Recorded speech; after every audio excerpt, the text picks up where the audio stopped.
Hi friends! Thanks for tuning in. If you like this video, please give it a like, comment below, and take a moment to subscribe to our channel. Percé is a charming town in the Gaspésie region of Quebec. It is most famous for its iconic Percé rock, a giant limestone formation rising dramatically from the Gulf of St. Lawrence. This natural wonder has a massive arch and is a must-see for visitors.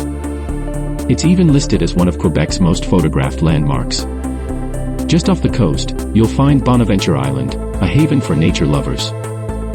The island is home to one of the largest colonies of northern gannets in the world. Over 100,000 birds gather here, and you can hike the island trails to get incredible views of them in their natural habitat. The waters around Percé are equally captivating. This area is a fantastic spot for whale watching, where you might catch glimpses of fin whales, minke whales, and even the majestic humpback whales. Percé was once a major fishing and trading hub, and remnants of that era are still visible in its architecture and museums. For art lovers, the town is home to many local artisans, including painters, sculptors, and jewelers, who showcase their creativity in unique workshops. If you're an outdoor enthusiast, there's plenty to do here. Hiking, kayaking, and boat tours offer amazing ways to experience the town's natural beauty. Percé is more than just a destination, it's an unforgettable experience. Whether you come for the landscapes, wildlife, or friendly community, this town has something for everyone.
watching.